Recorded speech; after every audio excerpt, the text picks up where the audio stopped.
Hallo Leute, hier ist wieder eure Malwanne und willkommen zu einer neuen Storytime hier auf Plan und Los. Heute geht es um das Thema Fix-It, also handwerkliches Geschick und was man alles selber reparieren kann. Und dazu möchte ich euch ein bisschen was erzählen, meine Erfahrungen teilen und vielleicht sogar ein paar Tipps weitergeben, was ich nach meinem Auszug und somit in den Einzug in die neue Grammatik, also was ich gelernt habe, nachdem ich das heimliche Nest verlassen habe. Also jetzt heimliches Nest, ich meine natürlich das heimelige Nest, also das Zuhause. Wenn man das verlässt, merkt man eigentlich, was Papa in meinem Fall einfach alles übernommen hat. Und wenn man dann in der ersten eigenen Wohnung wohnt, muss man sich einfach damit beschäftigen, selber Dinge zu reparieren, etwas anzubauen, festzuschrauben. Ich meine, so ein Ikea-Tisch oder von einem anderen Möbelhaus konnte ich bis dato auch zusammenbauen, aber als es dann um Sachen ging wie einen Schrank an die Wand festbekommen, ja, da muss man dann erstmal sich überwinden, das zu tun. Und da gibt es einige Tipps rund um selber wohnen und sich das eigene Nest aufbauen, die ich euch in diesem Video jetzt geben möchte. Also entspannt euch, holt euch einen Kaffee oder einen Tee und hört mir zu. Ein Tipp, den ich habe, der nicht so wirklich handwerklich an sich ist, aber einem das Leben doch leichter macht, ist Kalk wegbekommen. Das kann man natürlich auch mit so Schrauben und sowas, dann Duschköpfe abschrauben und die irgendwie auswechseln. Ich habe aber einen Tipp, wie man sich das spart, und zwar mit Essig. Wenn man zum Beispiel einen verkalkten Duschkopf hat oder von einem Wasserhahn, das da vorne verkalkt ist, einfach ein bisschen Essig in eine Tüte reinmachen und dann diese Tüte um den Duschkopf legen und mit dem Gummiband festmachen. Wenn ihr das so ein paar Stunden da drin einweichen lässt, habt ihr danach einen niegelnagelneuen Duschkopf. Und das ist etwas, das habe ich auch irgendwie durchs Internet dann erfahren. Ich wusste, dass man Kalk irgendwie wegkriegt mit Essig, aber dass das so gut funktioniert und man plötzlich einen so schönen Duschkopf hat. Also vielleicht kennt das, also ich habe das bei vielen WGs gesehen, dass der Duschkopf schon nicht mehr so richtig funktioniert, weil irgendwie nur noch aus 3 Löchern was rauskommt, weil der Rest so zugekalkt ist. Und das ist ganz schnell gemacht. Einfach die Tüte rüber, ein bisschen Essig. Perfekt. Eine andere Sache, die ich, glaube ich, bei meiner zweiten WG oder dritten WG gelernt habe, ist, wenn man etwas mal nicht an die Wand schrauben kann. Sei es, weil da eine Stromleitung drunter liegt oder die Wand einfach viel zu leicht ist oder es gibt ja so Wände, die aus Stein bestehen, so richtig dicke Wände und so die dünnen Wände. Und manchmal merkt man, wenn man mit der Bohrmaschine da nicht so richtig durchkommt, dass es einfach schwierig ist, da was festzumachen. Und deswegen gibt es, das habe ich auch erst dann entdeckt, es gibt so Kleber, womit man Möbel einfach an die Wand hängen kann. Und ich wollte es nicht glauben, aber sie halten eine ganz schöne Menge aus. Also es braucht ein bisschen Vertrauen, damit man etwas an die Wand klebt. Aber es hält wirklich. Ihr müsst natürlich gucken und mit eurem Vermieter absprechen, ne, ob das auch wirklich, also ob ihr das machen könnt, ob das die Wand beschädigt. Ich muss dazu sagen, ich habe das Ding danach nicht mehr von der Wand runtergeholt. Also ich weiß nicht, was danach mit der Wand passiert. Aber wie gesagt, das ist schon mal ein Tipp, den ich euch geben kann. Klebt Sachen an die Wände, wenn ihr dürft. Immer absprechen. Ein anderer Tipp ist noch, nicht mit Zahnpasta Löcher in den Wänden füllen. Habe ich einmal gemacht, ist keine gute Idee. Holt euch Spachtelzeug, ist ganz einfach gemacht. Ich habe eine Zeit lang Zahnpasta in Wände gefüllt. Ich weiß gar nicht, wo ich das mal gesehen habe. Ich wusste, Zahnpasta hilft gegen Pickel und für Löcher in den Wänden, aber das ist keine gute Idee. Das ist sehr asozial, wenn ihr die Wohnung verlasst und mit Zahnpasta die Löcher gefüllt habt. Ist nicht so nett.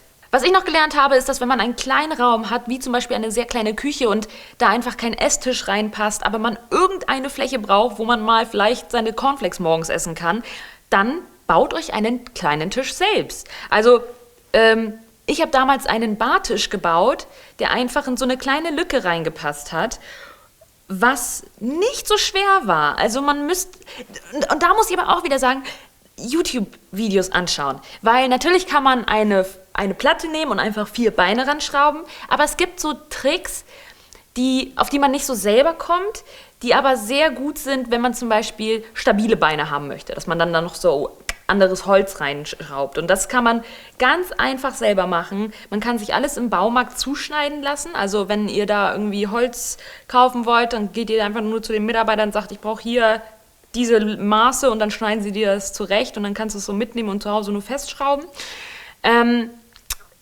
Aber einfach mal gucken, weil ich finde, man geht immer zu sehr davon aus, wenn man so ein Möbelstück braucht, so jetzt gehe ich ins Internet oder ins Möbelhaus, so jetzt brauche ich das passende Möbelstück. Aber eigentlich denkt man viel zu wenig daran, mal etwas einfach unique selbst zu bauen, was genau in diese Lücke passt, genau in dieses Wohnzimmer, genau auch so kleine Esstische oder so, Couchtische. Kleine Couchtische, die braucht man nicht kaufen und die sehen alle gleich aus so. Also jetzt mal ernsthaft, dieser weiße von diesem bekannten Möbelhaus, das blau-gelbe, da kann man aus so coolen, einfachen Sachen irgendwie sich selber einen kleinen Tisch bauen oder ein kleines Regal. Ich meine, es sieht so, es ist ja eh der Trend, seit wir Pinterest und die ganzen anderen Seiten kennen, Tumblr, wie heißt noch alles? Ihr wisst, was ich meine. Instagram. Seit wir diese Seiten haben, wissen wir sowieso, was es alles für DIYs gibt. Aber es einfach auch mal umzusetzen und sich den Mut zu bekommen, mal etwas zu versuchen, das ist gut. Das habe ich auch gelernt. Das ist gut. So, und jetzt habe ich nochmal eine richtige Storytime. Und zwar habe ich in meiner zweiten WG, wir hatten eine Waschmaschine, die hat über Wochen nicht funktioniert. Und alle 5 Mitbewohner sind davon ausgegangen, okay, die ist kaputt, die wird nicht mehr. Und wir waren schon dabei, eine neue Waschmaschine zu suchen. Und ich wollte sie aber noch nicht aufgeben, weil ich mir dachte, nee, warum soll sie denn einfach so kaputt sein? Natürlich kann sie auch einfach so kaputt sein, aber ich war irgendwie nicht davon überzeugt, dass sie wirklich kaputt ist. Und dann habe ich so lange im Internet gesucht und an dieser Waschmaschine rumgefummelt. Immer aufpassen mit Elektronik, insbesondere in Verbindung mit Wasser. Sehr gefährlich, nicht rangehen. Habe ich aber so lange alle Klappen aufgemacht, alles abgeguckt und so, bis ich dann irgendwann mal diesen Filter gefunden habe und so viel Dreck rausgeholt habe aus diesem Filter. Das ist so eine ganz kleine Ecke gewesen, wo so eine kleine Klappe war und ich das da rausgeschraubt habe.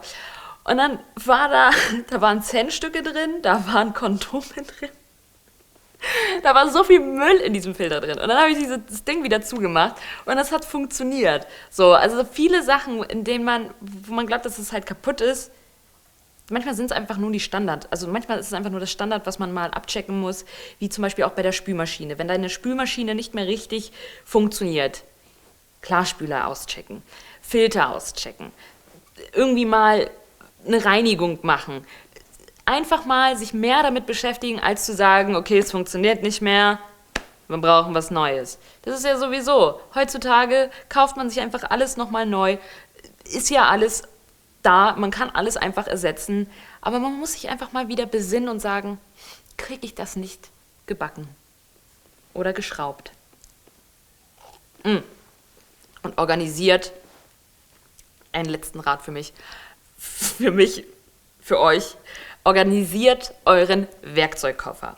Mein Werkzeugkoffer besteht gerade aus einer gelben kleinen Kiste, einer braunen Tüte und ein paar Einzelteile, die rumfliegen. Und jedes Mal, wenn ich etwas schrauben muss, ein Möbelstück festmachen will oder irgendwas locker ist, suche ich mir da alles zusammen, wo es viel einfacher wäre. In der Folge haben wir das nämlich gut gezeigt. Diese Wand mit den Werkzeugen, also diese Platte mit den Werkzeugen, die man einfach ranhängen kann, das ist das Beste, was man machen kann. Das sieht sogar schick aus. Man kann da so ein bisschen Rose Gold noch dran kleben oder vielleicht irgendwie weiß anmalen und dann sieht das sogar richtig schick aus. Und das ist gut fürs Leben. Ja. Und das sind meine Heimwerker-Geschichten. Falls ihr noch mehr Tipps braucht, geht bei Finn Kliman vorbeischauen. Bestimmt haben wir ein Video von ihm verlinkt. Ich meine, es geht um Heimwerker, ne? Also, wer ist da besser geeignet für als er? Und das war's mit der Storytime heute. Für alle, die sich jetzt denken, ja, ich habe sehr viel gelernt. Bitteschön. Bis zum nächsten Mal.